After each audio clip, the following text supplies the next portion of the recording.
We're here because free speech is under attack. We're here because people are being convinced that socialism works. We're here because people are being judged guilty until proven innocent.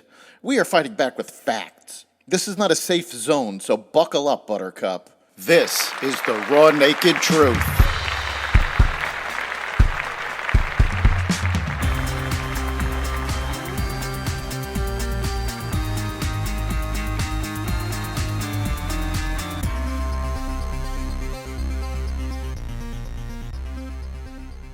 Military aid approved for Israel, new emissions regulations, election security, and more. Welcome to the Raw Naked Truth. I'm your host, Eric Lopkin, and here's the news you need to know. The Biden administration has authorized the transfer of billions of dollars in bombs and fighter jets to Israel, despite concerns from Washington about a probable military operation in southern Gaza. The weapons package includes more than 1,800 Mk-84 2,000-pound bombs and 500 Mk-82 500-pound bombs. Pentagon and State Department officials familiar with the matter told the Washington Post.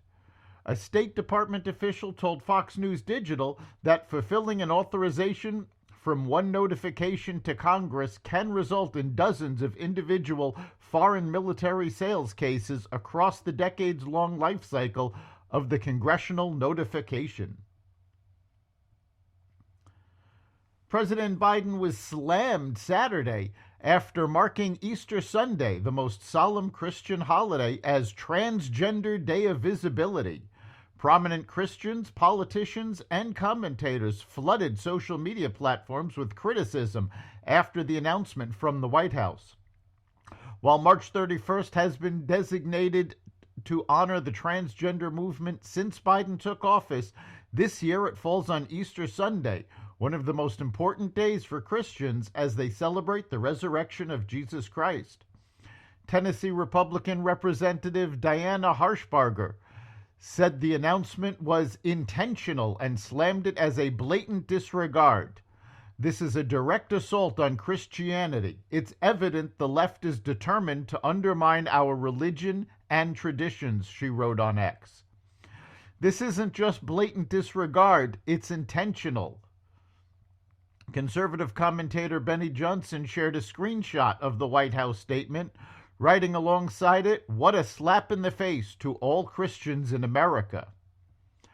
International Transgender Day of Visibility was created by activists more than 10 years ago and is celebrated each year on March 31st, while the date of Easter Sunday changes from year to year.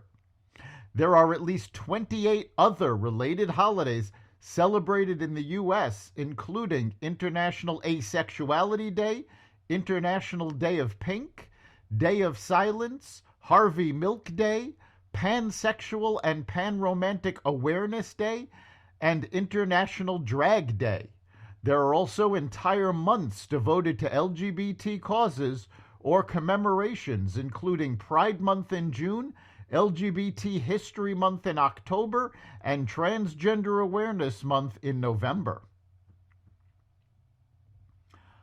A Pennsylvania federal appeals court has ruled that mail-in ballots received without accurate handwritten dates on the outside of envelopes are not valid, a ruling that will have a significant impact on this year's elections in the key battleground state. The U.S. Court of Appeals for the Third Circuit ruled 2-1 on Wednesday, overturning a lower court's November decision. The lower court had ruled that even without the proper dates, mail-in ballots should be counted if received on time. The court said that trivial paperwork errors disenfranchised voters and violated the materiality provision of the U.S. Civil Rights Act of 1964, which states that immaterial errors or omissions should not be used to prevent voting. The court found that ensuring that votes were cast during the proper voting period was material. The Biden administration finalized long-awaited regulations targeting emissions generated from heavy-duty vehicles, including trucks and buses, the latest salvo in President Biden's sweeping climate agenda. The Environmental Protection Agency announced the new regulations Friday morning and officials said they represent the strongest ever greenhouse gas emissions standards of their kind. The rules will kick in beginning in 2026 for model year 2027 vehicles and progressively become more stringent through model year 2032, forcing a larger number of trucks and buses to be zero emissions in that time frame. EPA standards complement President Biden's unprecedented investment in our workers and communities to reduce harmful emissions, while strengthening our manufacturing capacity for the transportation technologies of the future, said White House climate advisor Ali Zaidi. By tackling pollution from heavy-duty vehicles, we can unlock extraordinary public health, climate, and economic gains. Former President Trump and 8 co-defendants have appealed a court order that kept embattled Atlanta prosecutor Fani Willis on a sweeping election interference case, arguing she should have been disqualified for having an improper affair with a subordinate whom she hired. In a petition to the Georgia Court of Appeals, Trump and co-defendants argued a court order demanding Willis to remove Special Prosecutor Nathan Wade or withdraw from the case didn't go far enough, and that she should have been disqualified. Shortly after Judge Scott McAfee issued his ultimatum earlier this month, Wade resigned from his post, leaving Willis to continue leading the case.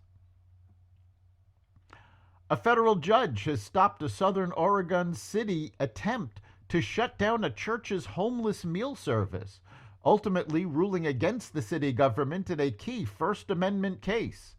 U.S. Magistrate Judge Mark Clark ruled Wednesday that an ordinance passed by the small city of Brookings on the southern Oregon coast violated the religious freedom rights of St. Timothy's Episcopal Church, which regularly serves meals to the homeless. KGW Television reported. The ordinance, initially approved by the city in 2021, required a permit to serve free food in residential areas and further limited the church's homeless meal services to 2 days a week. The church, which has served the free meals since 2009, then took legal action and sued the city, saying the ordinance violated its rights to freely practice religion. On Wednesday, the federal judge agreed with the church. 11 states are suing the Biden administration to block its new student loan repayment plan called SAVE, which has already resulted in more than $1 billion in debt cancellation for more than 150,000 borrowers. The suit, which the states filed in federal court in Kansas Thursday, is over a different program than the mass debt relief plan that the Supreme Court knocked down last year, but the outcome of the case will likely turn on similar questions. Those include whether the states have standing or the right to bring the suit, and whether Congress has authorized the executive branch to make these kinds of changes to the student loan program.